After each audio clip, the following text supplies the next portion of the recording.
Bonjour à tous. Aujourd'hui, je tiens à informer les gens par rapport aux gens qui disent savoir nettoyer les lieux des énergies plombées, où il y a des âmes vagabondes, etc., des vortex qui sont ouverts, et qui vous disent « je m'adresse au maître des lieux ». Mais sachez bien qu'il ne peut pas avoir de maître des lieux dans ces endroits. Ils ont déserté, tout simplement, hein, c'est les maîtres des lieux.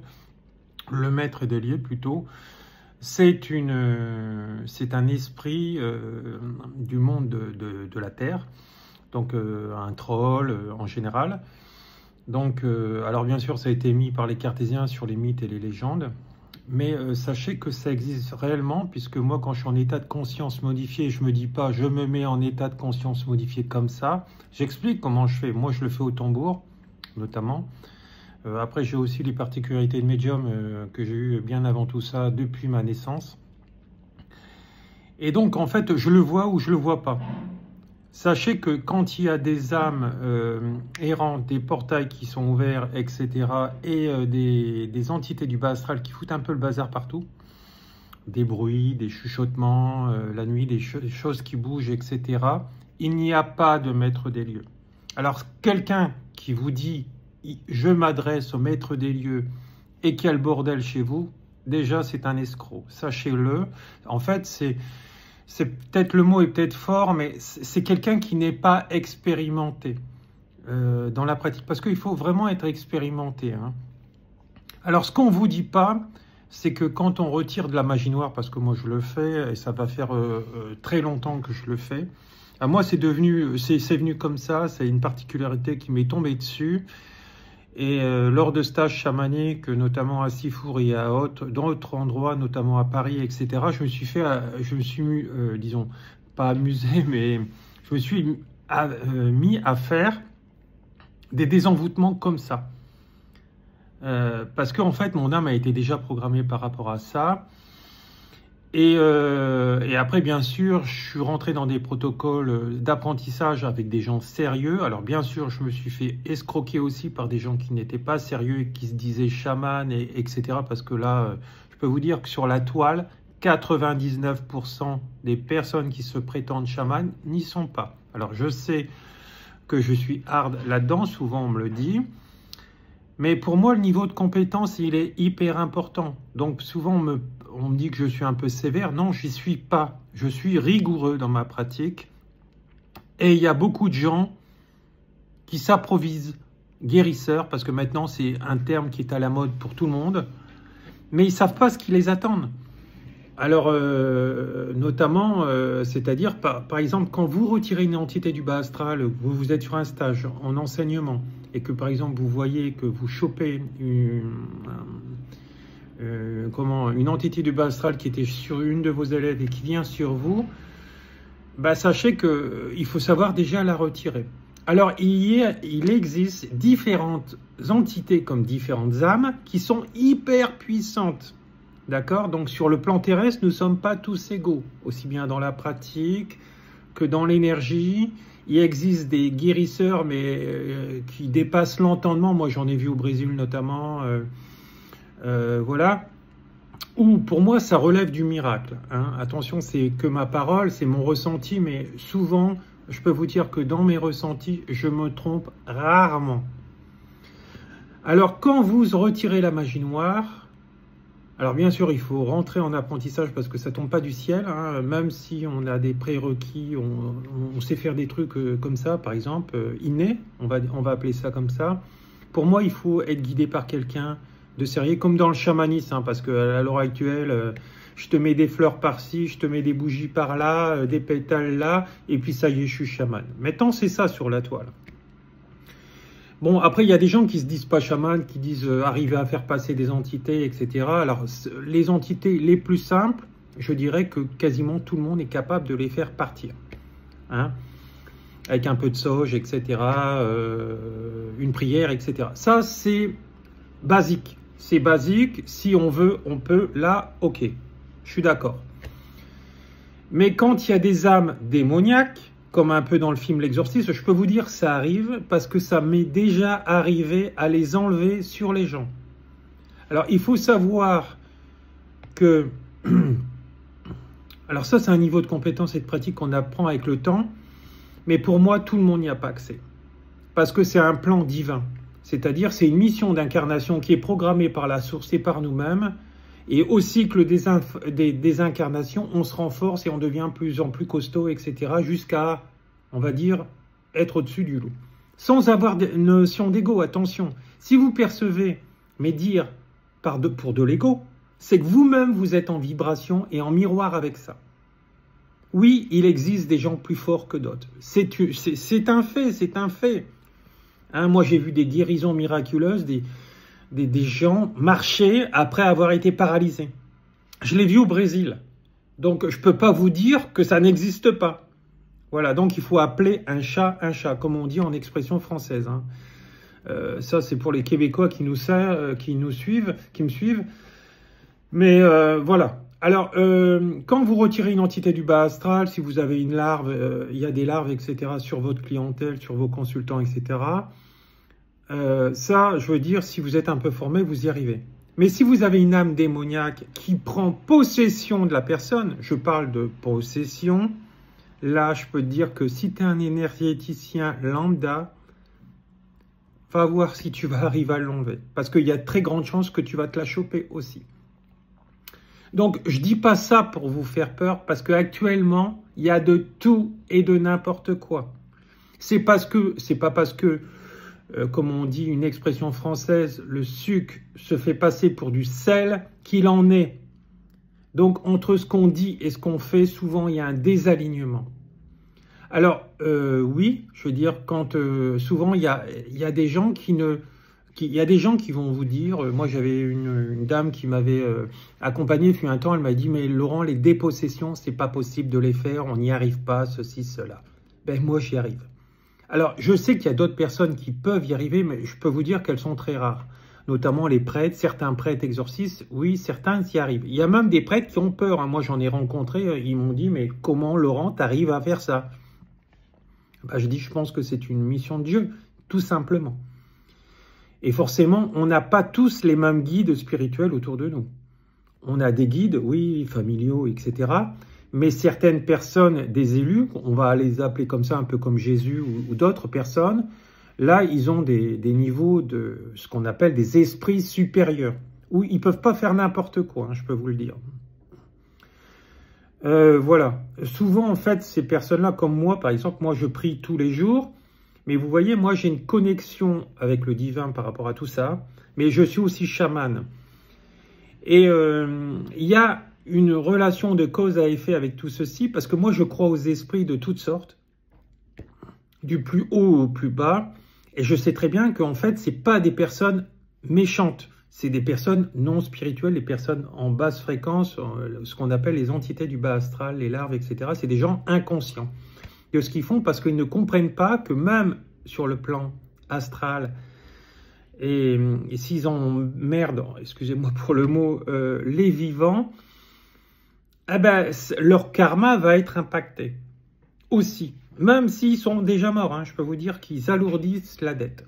Comme si vous faisiez une connerie, etc. et que vous la rectifiez pas. C'est pour ça que je vous conseille, avant de mourir, de rectifier toutes les conneries que vous pouvez rectifier. Les gens qui ne veulent plus vous parler, ben, vous avez essayé, voilà. Mais de toute façon, il ne faut pas vous leurrer. Il y aura un cycle d'incarnation suivante où vous devrez, et avec elle, réparer ce qu'elle a cassé. Et vice-versa. Parce que de toute façon, tout ce que l'on comprend, c'est lié à notre état de conscience actuel. C'est-à-dire que quand vous êtes bas en vibration, vous ne pouvez pas comprendre des choses subtiles de là-haut. Il faut être dans cette fréquence pour pouvoir le comprendre. Alors c'est sûr que moi, quand je dis ça à quelqu'un qui te dit « Nana, mais je m'adresse au maître des lieux quand je retire un truc, etc. » et que l'autre, il te dit « Ouais, non, mais c'est ton ego, un peu d'humilité. » Non, mais c'est mon expérience qui parle. Il faut savoir que moi, je fais ça depuis 1987. Hein. Donc, je peux vous dire que voilà. Alors, c'est sûr que je vais dire ça aussi. Il y en a, ils vont me dire « Non, mais pour qui tu te prends, Laurent ?» Mais j'ai souvent le cas. Et quand je vois les dépossessions que je fais à mon cabinet et que les personnes se mettent à prier par des langues étrangères qui ne parlent pas dans la vie actuelle et qui se mettent à prier et à coucher sur ma table, etc. Quand je fais ça dans cette phase-là, parce que par exemple dans le chamanisme, il y a des moments, la personne elle est possédée, mais elle se met à faire des bonds d'1 mètre sur le canapé, sur le divan, quand je la reçois. Là, je ne peux pas utiliser l'état de conscience du chamanisme, puisque déjà j'ai les yeux fermés. De toute façon, quand on est chaman, voilà, et on voyage dans les mondes subtils. Voilà. À un moment donné, il faut procéder autrement, sinon la personne va se fracasser sur votre table de salon, comme j'ai déjà eu. Voilà, bon, elle ne s'est pas fracassée parce que ben, j'ai entendu le bruit, et puis je suis revenu du voyage, et puis après, j'ai traité autrement la personne.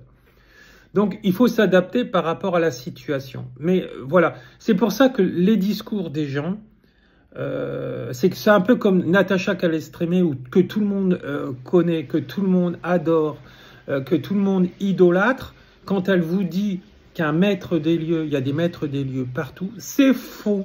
C'est faux. Voilà. Voilà, c'est un niveau d'expérience, il faut vraiment être chaman, hein. Moi j'ai été formé et initié en Mongolie et en Sibérie pendant des années. Moi ça va faire déjà plus de 11 ans maintenant que je fais ça à plein temps, parce que c'est mon travail et je ne fais que ça. Alors déjà il faut aller voir des gens qui ne font que ça, parce que la vibration, bah, ça n'a rien à voir avec quelqu'un qui va travailler à Carrefour la journée et qui va faire ça le soir ou le week-end. Donc déjà voilà. La personne qui travaille dans ces environnements-là, eh ben, elle est plombée par les énergies de ses collègues, du lieu, etc. Parce que là où vous travaillez, vous êtes plombé aussi. Donc c'est pour ça qu'il faut apprendre à vous nettoyer régulièrement. C'est ce qu'on voit aussi dans mes stages. Mais pas avec un bâton de sauge, parce que parfois, une entité, quand elle s'accroche le bâton de sauge, elle en a rien à foutre. Hein, je dis un bâton de sauge, mais autre chose, même je sais qu'il y a des grains là, d'encens là qui se brûlent, qui se disent par rapport au grand esprit, etc. Même ça ne les décroche pas. Même des pierres, quelle que soit la pierre, ça ne décroche pas une entité, ça n'empêche pas l'entité de rentrer chez vous si elle a envie d'emmerder le monde. Puisque de toute façon, elle va venir dans des lieux où ben, c'est vibratoire. Moi, quand je suis rentré dans mon lieu d'habitation actuel, la mamie qui avait ce lieu avant, elle est morte dedans. Je suis arrivé, elle était encore là. L'âme était là. Donc moi, ben, je l'ai senti, j'ai fait donc un dégagement des lieux. Alors un dégagement des lieux, c'est pas brûler de l'encens, c'est pas du tout ça. Bon, ça en fait partie, mais il n'y a pas que ça. Bref, ça serait trop long à vous expliquer toutes les étapes, etc. Mais il faut rechercher dans tous les lieux, dans tous les placards, etc. Voilà, les entités où ils peuvent se planquer, les nettoyer, discuter avec eux parfois, les plus récalcitrantes, les plus méchantes, là il faut prendre l'autorité sur eux, et donc un chaman, ça c'est le faire, et il les dégage, il les expulse de chez lui, il referme les vortex. Il y a beaucoup de gens qui vont vous dire « Ah, je referme les vortex » parce qu'ils l'ont entendu, mais ils ne savent même pas refermer un vortex, parce que parfois un vortex, on ne peut pas le fermer, il faut le déplacer. Voilà, donc, voilà. Mais ça, il faut encore savoir le faire. Voilà. Donc, ben, il faut appeler un chat, j'en reviens toujours à la même chose. Voilà, donc je vais reprendre le fil de une idée d'origine. Donc, il faut aussi l'expérience de tout ça. Et pas se mettre avec des gens qui savent même pas parler de quoi ils parlent. C'est important de voir le niveau d'expérience aussi de la personne, parce qu'on n'est pas tous égaux là-dedans. Alors, c'est pas une question d'ego, hein. Il y en a plein qui vont dire « Oui, c'est Monsieur Martel, vous êtes dans l'ego. Bon, là, on est tous égaux, etc. » Ouais. On le sait très bien qu'on n'est pas tous égaux, puisqu'on vient sur la Terre pour ascensionner et apprendre chaque jour, etc. Et on est tous à différents niveaux vibratoires. Bon, moi, pour ceux qui calculent souvent mon taux vibratoire, moi, je suis à ultra blanc, donc unité de Bovis. Hein. Donc, vous avez qu'à regarder à quoi ça correspond. Ça fait le tour, hein, ça fait un 360 quasiment. Et voilà, donc... Et donc ça, on attire ces gens aussi en fonction de ça. Donc c'est-à-dire qu'on attire des gens soit perturbés, soit qui sont au même niveau d'équivalence par rapport aussi à un travail que ça nous fait aussi travailler nous dans différents niveaux et eux dans différents niveaux. Il n'y a pas de hasard de toute façon dans toute rencontre. Voilà. Donc, si vous voulez en savoir plus sur les dégagements, pour enlever la magie noire, etc., ça se fait pas en 5 minutes. Et ça, je peux vous le dire, puisque moi, j'interviens même en Algérie. J'ai des clients là-bas, des consultants. J'en ai partout, j'en ai au Canada, etc., aux 4 coins du monde. Et ça, c'est pas pour crâner que je vous dis ça, mais c'est une vérité pure. Voilà, parce que tout le monde dit savoir le faire maintenant, et on en est là. Donc voilà, donc la possession, si vous chopez un esprit malin, je peux vous dire que c'est très dur à enlever, et je peux vous dire que moi je connais plein d'énergéticiens qui font appel à moi quand ça leur arrive, hein. Ils enlèvent les petites entités sur les gens, et puis quand ils sont possédés de l'intérieur et qu'ils sentent que ça fait un peu comme... je sais pas moi, une pieuvre, si j'essaie de vous trouver le dessin dans mon mental, qui s'accroche et qui veut pas se retirer, là il faut vraiment quelqu'un de compétent. Souvent un vrai chaman, lui, est capable de le faire, hein, et de le voir. Voilà. Dans le cas d'une possession, en tout cas moi, mon expérience me dit qu'il faut voir la personne en vrai et pour la retirer. La magie noire, on peut l'enlever à distance, il n'y a pas de souci.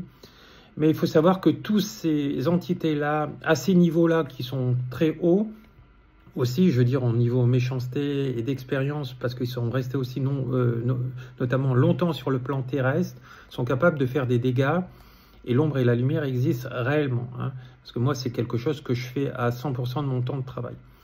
Voilà, c'est pour ça que un débutant ne doit pas faire des désenvoûtements chamaniques sans avoir un retour. Surtout quand il touche le vaudou, pour enlever le vaudou, il sera plombé. Il faut savoir aussi que quand vous prenez un thérapeute dans ces milieux-là, il ne doit pas être obèse, il ne doit pas être alcoolique, il ne doit pas avoir d'addiction. S'il est addict à quelque chose, il est forcément plombé par des entités du bas astral. Systématiquement plombé par des entités du bas astral, même s'il est malade. Parce que, en fait, toutes ces entités se nourrissent de ces énergies-là. Donc ça, c'est un signe extérieur que vous devez voir. Et quand il est là, à fuir ces thérapeutes-là. Voilà.